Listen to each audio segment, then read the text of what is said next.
그리고 이제 얘네들이 이제 돌아오잖아요. 돌아오면은 이제 당연히 이제 성전을 짓는 겁니다.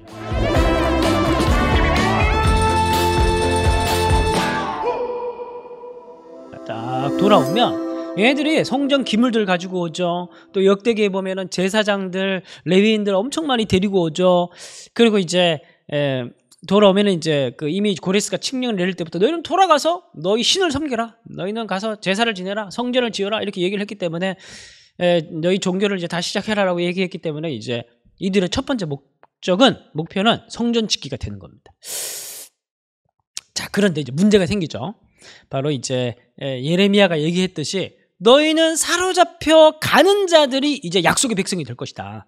사로잡혀 가는 자들에게 하나님의 은혜가 있고 약속이 너희들 가운데 있고 너희들이 순종하는 백성이며 하나님께서 너희를 기억하시다가 돌아오게 하실 것이다. 근데 사로잡혀 가지 않고 길을 쓰고 여기 남은 자들은 다 심판받고 저주받아서 너희들은 다 황폐하게 될 것이다. 그렇게 예레미야가 예언을 하거든요. 진짜 그렇습니다. 약속의 땅에 남아서 버티는 자가 오히려 징계 기간에 약속의 땅에 남아서 버티는 자가 오히려 이제 불순종의 백성들이 되어서 여기는 다 종족들이 혼합되어지고 다 여기는 이제 약속의 정체성이 다 사라지게 됩니다. 사로잡혀 간 자들이 이제 회당을 중심으로 말씀을 중심으로 오히려 언약 백성의 정체성을 가지고 돌아오게 되고 참 이게 역설이고 모순이죠. 그래서 기존에 남아 있는 자들이 외부에서 이제 몇십 년 만에 이제 돌아오니까 이제 이 사람들이 막 다 혼합주의가 돼 있고 다른 데서 들어와 살고 있고 다 이제 외부인들이 살고 있어서 이 사람들이 이제 돌아온 자들을 공격하면서 성전을 짓지 못하게 방해를 합니다. 그러면서 이제 16년간 이제 공사가 중단되게 되고 이제 하나님께서 학개도 보내고 스가랴도 보내면서 성전을 다시 지어라 그런 메시지를 보냅니다. 그러면서 이제 여러분들이 이제 그 역대기서도 이 배경으로 기록돼 있고 그 다음에 이 포로기와 관련된 예언서들 중에서 바로 학개서가 있는데 학개서는 이렇게 1차 포로기한 이후에 16년간 공사가 중단되고 이 공사 중단되는 걸 승인해줬던 게 바로 이제 캄비세스죠. 그러니까 고레스 다음 캄비세스고 캄비세스가 죽고 난 이후에 다리오가 왕이 되고 난 이후에 하나님께서 학개를 보내가지고 다시 이제 이스라엘 백성들을 다시 분연히 일어나서 이제 성전 지으라고 이제 명령을 하시는 겁니다. 그래서 이제 학개서 메시지를 보면은 이 사람들이 성전은 완공이 안 되는데 지들 집 주고 막 살고 있거든요. 그래서 야, 성전도 아직 안 지어놓고 너희들 집 짓는 게 되게 급하냐? 그러면서 학개가 이제 그런 얘기를 합니다. 그래서 그런 중요한 건 뭐냐면 성전을 왜 지어야 되냐? 하나님께서 586년에 자기 손으로 직접 성전을 허셨는데 이제는 또 성전을 다시 지으라고 말씀을 하시잖아요. 언제는 부셨다가 언제는 또 성전을 다시 지으라고 했다가 그럼 성전은 지어야 되는 것이냐 부셔야 되는 것이냐 이렇게 헷갈릴 수가 있는데 성전은 근본적으로 언약의 상징입니다. 상징. 근데 이제 얘네들이 범죄를 심하게 하고 우상 숭배가 가득하고 성전을 더럽히고 그럴 때는 이제 하나님의 언약이 이제 깨지잖아요. 그죠? 그럴 때는 이제 성전을 부셔야 되는데 다시 시작하기 위해서는 성전은 이제 반드시 필요하죠. 자, 그래서 성전은 언약의 상징이기 때문에 여전히 하나님의 언약이 시작되고 있고 진행되고 있고 하나님께서 여전히 하나님의 언약 백성들과 함께하고 계시다는 그 메시지이기 때문에 이제 성전은 이제 다시 돌아온 백성들을 반드시 지어야 되는 거예요. 그리고 하나님께서 스가랴를 보내가지고 이 시기에 성전을 짓는 얘기와 함께 진짜 성전이 되신 성전의 본질 되신 예수님에 대한 예언들을 막 쏟아내게 하십니다. 그러니까 이제 멸망 전에도 물론 메시아 예언이 있었지만 포로기로 돌아오고 난 이후에 성전을 지으라고 촉구하는 메시지와 관련해서 이제 몇백 년 뒤면 곧 오시게 될 예수님에 대한 메시아에 대한 예언들이 막 쏟아져 나오기 시작합니다. 아주 다양한 목소리로 쏟아져 나오기 시작합니다. 자, 그래서 이제 이 학개 스가랴의 메시지에 힘입어서 돌아온 유다 백성들이 다시 성전을 짓기 시작하게 되고 다리우스 1세가 또 이런 칙령도 내립니다. 성전 공사를 맡지 마라. 그리고 세금에서 그들에게 경비를 주어서 성전을 짓게 하라. 또 그렇게 허락을 해주게 됩니다. 그래서 다시 16년 동안 멈췄던 성전 건축이 다시 시작되게 되고 5년 만에 성전이 다시 완성되게 됩니다. 자, 그래서 이걸 바로 제2성전기라고 합니다. 성전 역사를 보면은 이제 솔로몬 시대, 주전 10세기경에 솔로몬이 지었다가 주전 6세기경에 586년에 솔로몬 성전은 파괴됐고, 그리고 이제 70년간의 이제 몇십 년간의 이제 공백이 있고, 5, 60년도 공백이 있고, 그리고 돌아온 자들의 손으로 해서 수룹바벨 성전이라는 성전이 지어지게 되는데, 이 수룹바벨 성전을 다시 리모델링해서 훨씬 더 큰 성전을 헤롯 시대 때, 예수님 시대 때 성전을 다시 어마어마한 크기로 다시 재건축을 하는데, 요 수룹바벨 성전과 헤롯 성전을 합쳐가지고 제2성전이라고 합니다. 제2성전. 그래서 혹시 여러분들 지나가다가 이제 뭐 그런 글들을 보면 제2성전이 뭐냐? 제2성전기가 뭐냐? 이 기간을 제2성전기라고 하거든요. 그러면 이제 솔로몬 이후에 다시 지은 수룹바벨 성전과 헤롯 성전이 존재했던 그 기간을 제2성전기라고 합니다. 그래서 제2성전기는 완공된 기준으로 516년을 기준으로 해서 로마 유대 전쟁 때 다시 예루살렘 성전이 헤롯 성전이 파괴되거든요. 그리고 그 뒤부터는 이제 예루살렘 성전이 없죠. 그래서 이 예루살렘 성전이 파괴된 연대가 AD 70년입니다. 그리고 대충 한 600년 정도 될까요? 600년 정도 이제 제2성전기라고 합니다. 이제 요 기간 동안에 이제 많은 일들이 있었죠. 중간기 역사도 있고, 또 예수님이 오시는 그 복음 시대도 있고, 그렇습니다. 자, 그러니까 지금 굉장히 중요한 시대죠. 굉장히 중요한 시대고, 이제 시대의 격변기고, 자, 1차 귀환 때 그런 성전을 중심으로 한 그런 사건들이 있었습니다. 아주 이제 어려운 시절을 보냈죠. 돌아와가지고 먹고 살기도 바쁜데 성전 짓고 또 방해자들도 있고, 그래서 다 끝난 줄 알았는데 또 하나님께서 왕들을 패하고 왕들을 다시 세우면서 다리오가 허락해주고, 그러면서 다시 성전을 짓기 시작해가지고 결국 5년 만에 다시 완공을 하고, 그러니까 이 성전 짓는데 이제 20년 걸린 거예요. 20년. 별로 크지도 않은 작은 성전인데 20년도 걸린 겁니다. 자, 우여곡절 끝에 그렇게 1차 귀환자들을 통해서 성전이 완공되게 됩니다. 자, 거의 한 6, 70년 정도 또 뒤에 이제 주전 458년에 2차 귀환이 있어요. 그러니까 1차 귀환이 있고 난 이후에 뭐 이리저리 이제 개인적으로 스며든 사람들도 있겠죠. 그런데 이제 공식적으로 또 큰 무리들을 승인받아가지고 2차 귀환이 지도자를 세워서 또 일어나게 됩니다. 이게 458년입니다. 458년. 자, 2차 귀환의 인도자는 누구냐면 바로 에스라입니다. 에스라. 우리가 잘 알고 있는 학사 에스라. 학사 에스라는 아론 16대 손으로서, 그러니까 레위 지파 사람이죠. 레위 지파 사람으로서 이 에스라는 율법 학자, 아주 뛰어난, 그러니까 포로기 그 바벨론 그쪽 지역에서 그 포로귀환이 아니고 포로기에 있는 그 공동체 안에서 이 율법 학자로 아주 이제 뛰어난 사람이었다고 합니다. 그래서 이 사람이 이제 또 새로운 책임감을 가지고 또 많은 사람들 데리고 이제 귀환을 한 겁니다. 그럼 이 사람이 돌아와서 이제 무엇을 할까요? 이 사람은 앞에 이제 스룹바벨을 통해서는 성전이 건축됐다고 한다면 이 성전만으로 이제 신앙생활이 되는 거 아니잖아요, 그죠? 우리가 뭐 예배만 잘 드리면 크리스찬입니까? 아니잖아요, 그죠? 예배만 잘 드리는 게 아니라 또 우리 삶도 중요하고, 또 우리 예배만 잘 드리는 게 아니라 우리의 삶 속에서 우리가 물론 예배 시간에 목사님 말씀도 듣지만 그만 한 구절 읽어가지고 뭐 그냥 그렇게 막 설명하는 얘기만 듣는다고 우리가 그게 말씀을 가까이 하면 살아가는 게 아니잖아요, 그죠? 우리 일상생활 속에서 우리가 말씀을 묵상하고 말씀을 가까이 해야 된단 말이에요. 그래서 이스라엘 백성들도 마찬가지입니다. 성전만 지었다고 땡이 아니에요. 성전 지었으면 이제 거기서 예배 드리면서 진짜 중요한 건 뭐냐면 말씀으로 살아야 되는 거, 말씀으로. 그래서 이제 에스라가 돌아와서 이스라엘 백성들에게 말씀을 가르치기 시작합니다. 그게 이제 에스라서의 구적 기록이 돼 있잖아요. 그러면서 이제 말씀을 읽으면은 그러면 이제 철저하게 이제 우리의 잘못된 부분, 철저하게 우리 조상들의 죄, 우리 스스로의 현재 잘못된 부분들이 이제 하나님께서 드러나게 하시지 않습니까? 그래서 회개 운동이 벌어지고 종교 개혁이 일어나게 됩니다. 그래서 여러분 그 에스라 9장 1절 한번 보시면 87페이지입니다.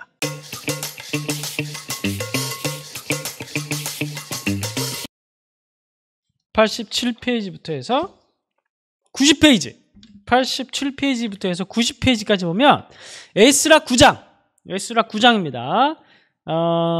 이제 이 에스라가 회개하고 기가 막히게 이제 그 돌아온 포로기 공동체 사람들도 여전히 이제 그 이방 민족이랑 같이 결혼하고 막 그런 이제 율법을 지키지 않는 문제에 대해서 에스라가 이제 분개하고 사람들이 또 같이 이제 회개하는 그런 장면들이 에스라 9장에 있습니다. 그래서 여러분 이제 9장을 필사를 하면서 포로 귀환 공동체에도 여전히 참 죄가 있었고 잘못이 있었고 거기에 대한 반성들이 있었고 뭐 그런 내용들을 여러분들이 있었구나 필사를 통해서 여러분들이 또 짐작을 해보시면 좋을 것 같습니다. 자, 그러면 이제 예배 드리고 그 다음에 우리가 말씀 보고 말씀을 통해서 우리가 회개하고 그러면 끝입니까? 또 그게 끝이 아니죠. 신앙생활이라는 게 그렇게 간단한 게 아니에요. 이제 3차 귀환이 있습니다. 이제 아닥사스다 1세 때 인도자 느헤미야를 통해서 제 3차 귀환이 있게 됩니다. 자, 그런데 느헤미야를 통해서 그러면 또 무슨 일이 있었습니까? 바로 느헤미야는 성벽을 재건했죠. 근데 우리가 보통 느헤미야 하면 성벽 재건만 자꾸 기억을 하는데 느헤미야가 성벽 재건만이 아니라 실제적으로 사회적 시스템을 구축을 했습니다. 느헤미야가. 그래서 종교개혁자가 에스라라고 한다면 사회개혁자가 느헤미야입니다. 그래서 느헤미야가 이 시대에 돌아와가지고 복지제도를 다 만들고 과부와 고아와 나그네를 케어하는 그런 공동체적인 복지 시스템 이런 것들을 이제 느헤미야가 만들고 또 여러분 시편 있죠. 시편 말씀해 보면은 시편이라는 게 시의 편찬이잖아요. 그죠? 편찬. 그러니까 여러 개의 시들을 다 모아가지고 하나의 성가 곡집으로 만든 겁니다. 우리의 찬송가처럼 우리가 대한 찬송가 뭐 공예입니까? 아무튼 뭐 거기에서 찬송가를 만들듯이 이 시편도 그런 겁니다. 그러니까 이 시편이 그럼 언제 편찬됐냐? 이 느헤미야 시대 때 편찬이 됐습니다. 그래서 느헤미야 시대 때 시편을 편찬했다는 것은 단순히 예배 드리는 것이 아니라 예배를 훨씬 더 풍성하게 드릴 수 있도록 예배에 대한 그런 내용들도 구조적인 개혁을 했고 어떤 사회복지 시스템도 개혁을 했고 또 성벽들도 재건을 해서 울타리를 만들었고 그런 여러 가지 많은 사회개혁들을 했던 게 느헤미야입니다. 그래서 사실 이제 우리가 이런 걸 보면서 진짜 우리가 그리스도인으로 살아간다는 것은 어떤 요소들을 갖춰야 되느냐 이제 그걸 이제 볼 수가 있어요. 그래서 성경에서 단지 만약에 이스라엘 백성들이 돌아와서 제사만 잘 지내고 성전 짓고 예배만 잘 드리는 게 전부였다고 한다면 1차 귀환으로 끝났겠죠. 막 그 전에 이제 흡수되었고 뭐 다시 귀환하고 이런 얘기를 성경 기록도 안 했겠죠. 근데 1차, 2차, 3차를 차례대로 성경에서 이렇게 세세하게 기록해 놓고 내용들을 기록해 놓은 이유가 뭐냐면 그리스도인들의 삶이라는 것은 바로 이런 요소들을 갖춰야 된다는 걸 얘기를 하는 거예요. 돌아와서 예배 드리는 거 가장 기초적인 거죠. 그것뿐만이 아닙니다. 그것뿐만이 아니에요. 우리는 말씀의 백성으로 부름받았기 때문에 순종하는 백성으로 부름받았기 때문에 말씀을 배워야 됩니다. 말씀을 가르치고 말씀을 배우고 말씀을 가까이 하고 오늘 말씀을 읽는다고 해서 이게 어떻게 뭐 내일 안 읽어도 되는 건가요? 오늘 말씀 읽은 거는 그건 오늘을 살기 위한 말씀이고 내일 되면 우리 또 말씀을 읽고 그 말씀은 우리의 삶에 비치고 그리고 그 말씀대로 따라가고 그래서 이 말씀이라는 게 제가 이제 어제 작업할 일이 있어가지고 스타벅스를 갔습니다. 저는 작업할 때 물론 교회에서도 하지만 뭔가 잘 안 돌아갈 때는 스타벅스를 가요. 카페를 갑니다. 카페에 가서 이렇게 뭐 작업을 하고 있는데 옆에 어떤 자매 둘이가 앉아가지고 이 말씀을 읽고 깨달은 바를 막 나누는데 제가 뭐 준비를 하다가 막 가슴이 뜨거울 정도로 너무 깊은 나눔들을 하더라고요. 참 정말 아직까지도 참 이렇게 말씀에 남은 자들이 아직도 이 시대 가운데 있구나 막 그런 감격을 혼자 하고 돌아왔습니다.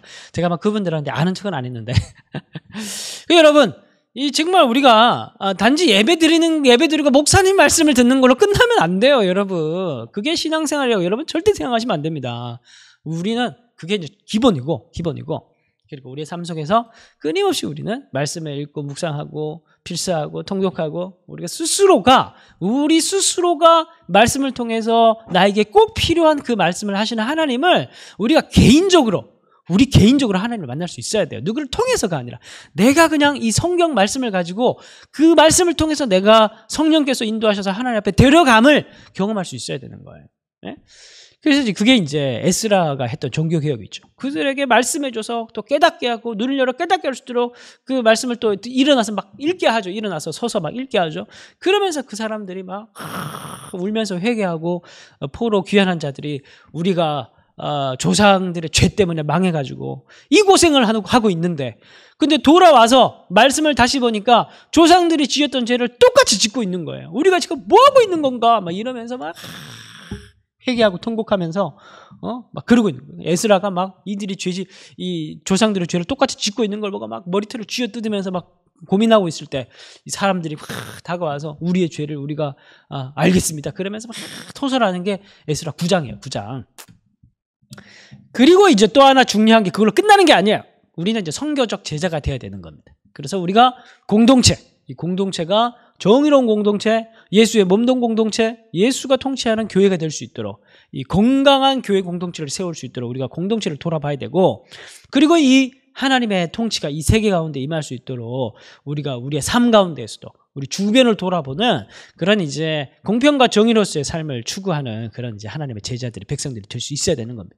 이게 그리스도인의 삶이라는 게 간단한 게 아니에요. 간단한 게 아니에요. 지금이라도 하기 싫으면 딴 데 가세요. 농담이고. 꼭 붙어 있어야 됩니다. 예수님께 꼭 붙어 있으면서 우리가 그리스도인의 삶이라, 근데 사실 이런 것들을 여러분 생각하시면서 하나하나 추구하고 또 이런 거를 가까이 하면서 내가 점점 이제 그리스도인다운 삶으로 변해가고 또 이런 걸 통해서 얻게 되는 기쁨들이 있어요. 그런 것들 참 누리는 게 참된 행복이라고 볼 수가 있겠습니다. 그래서 뭐 예배드리고 이 예배를 통해서 내가 헌금을 많이 내면, 그래서 그 많이 낸 헌금을 통해서 내가 더 10배 복을 받고 이런 걸로 기쁨을 얻는 게 아니고, 이렇게 말씀에 순종하고 말씀을 가까이 하면서 또 삶으로 이렇게 말씀을 실천하면서 또 얻어지는 기쁨, 그런 걸로 이제 살아가는 게 그리스도인의 삶이다. 이제 그걸 우리가 이 이야기를 통해서 볼 수가 있는 겁니다.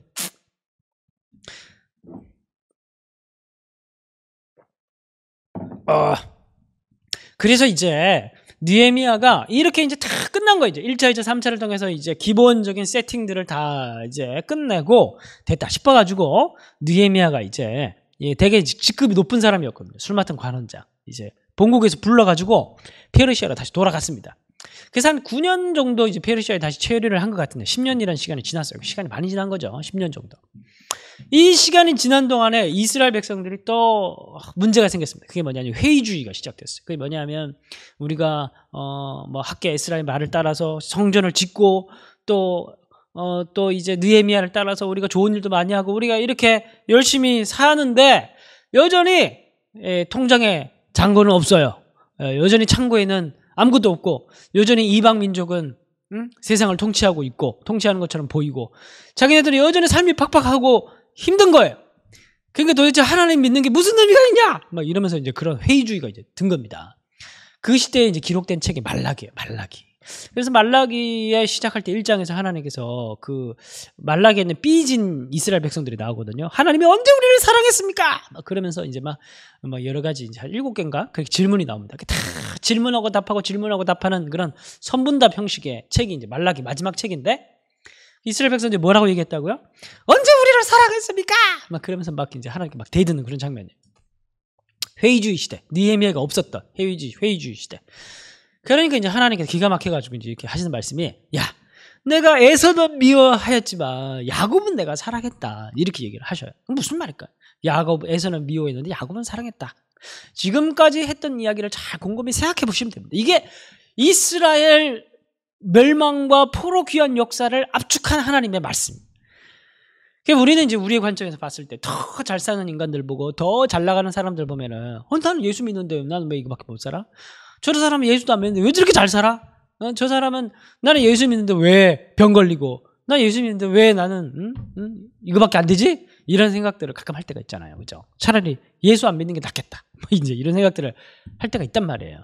그럴 때 이제 하나님께 기가 막힌 거죠. 하나님께서 기가 막힌 거예요. 왜 기가 막힐까요? 한번 곰곰이 생각해 보세요. 지금까지 이야기를 한번 정리해서 한번 종합적으로 이 역사를 정리를 하면서 여러분들이 한번 생각해 보세요. 왜 하나님께서 기가 막히실까? 이스라엘도 원래 망해야 되는 겁니다. 그렇지 않습니까? 이스라엘이 원래 지들 지은 죄랑 그들이 지금까지 했던 걸 봤을 때 이스라엘은 지금 살아있는 게 뭐예요? 신기한 거예요, 사실은. 여기 에서라고 하는 게, 에서는 이제 에돔 족속을 얘기하는 거죠. 에돔 족속 같은 경우에 벌써 나라가 없어지고 없어요. 이 시대는 나라가 없어지고 망하고 그 자리에 나바테아 왕국이 세워집니다. 그러면서 저 멀리 이제 유목민족들이 넘어와가지고 땅을 차지하고 에돔 그나마 남아있던 에돔 족속들은 고향을 떠나가지고 저 멀리 흩어지고 사라지고 없어졌습니다. 그러면서 끝이요, 걔들 끝이. 북이스라엘도 어떻게 됐습니까? 똑같은 민족일지라도 북이스라엘은 어떻게 됐습니까? 북이스라엘로 끌려가 아시리아 때 끌려가고 준 7세기에 끌려가고 없어졌잖아요. 걔들 8세기에 끌려가고 없어졌지 않습니까? 소멸돼요, 소멸. 예? 이스라엘 백성들은 끝난 줄 알았는데 하나님께서 다윗의 언약을 기억하셔가지고 다시 돌아오게 하시고, 그리고 여전히 그들을 통해서 하나님께서 무엇을 이끌어가고 계시는 겁니까? 하나님의 언약, 세상을 구원하시고자 하시는 그 세상을 구원하시는 하나님의 구원 언약의 역사를 끌어가시는 통로로 여전히 이스라엘 백성들을 사용하고 계시는 거예요. 아브라함의 언약과 다윗의 언약을 여전히 신실하게 지키고 계시는 거예요. 그러니까 뭐냐면 너희들은 여전히 살아있지 않냐. 너희들은 그렇게 많이 죄짓고 그렇게 너희들은 똑같이 심판당해야 되지만 그 약속 때문에 너희들의 잘나고 못났고와 상관없이 나의 사랑과 나의 은혜로, 나의 인애로, 나의 햇셋으로 너희들은 여전히 너희의 땅으로 돌아와서 너희의 정체성을 가지고 살아가고 있지 않냐. 그러면서 이게 바로 나의 사랑의 증거다. 그렇게 얘기를 하는 겁니다. 한마디로 살아있음에 감사하라는 거죠. 그러면서 말라기의 마지막은 뭘로 끝났냐면은 이제 엘리야에 대한 얘기로 끝났죠. 근데 엘리야는 아주 오래전 사람인데 뭘 얘기하는 거냐면 이제 엘리야와 같은 이제 세례 요한의 예고를 지금 얘기를 하는 겁니다. 세례 요한의 예고를 하면서 메시아 시대를 예고하면서 말라기가 끝이 나게 됩니다. 자, 여러분들 몇 페이지냐면, 그래서 85페이지 제일 위에 보면 이제 에스라, 느헤미야, 학개, 말라기. 근데 여러분 뭐 책은 4권이지만 되게 분량은 얼마 안 됩니다. 여러분 이제 한 하루 이틀 시간 잡아가지고 하루 정도 시간 잡아가지고 이제 저 1시간 정도 카페에서 보든지 한번 쭉 제 강의를 기억하시면서 이 포로 귀환한 공동체들은 어떤 문제가 있었고 무엇을 고민하면서 살았을까? 그런 생각들을 가지면서 여러분들이 쭉 한번 읽어보시고, 그리고 필사 2개를 하시면 이번 주 과제는 이걸로 끝이다.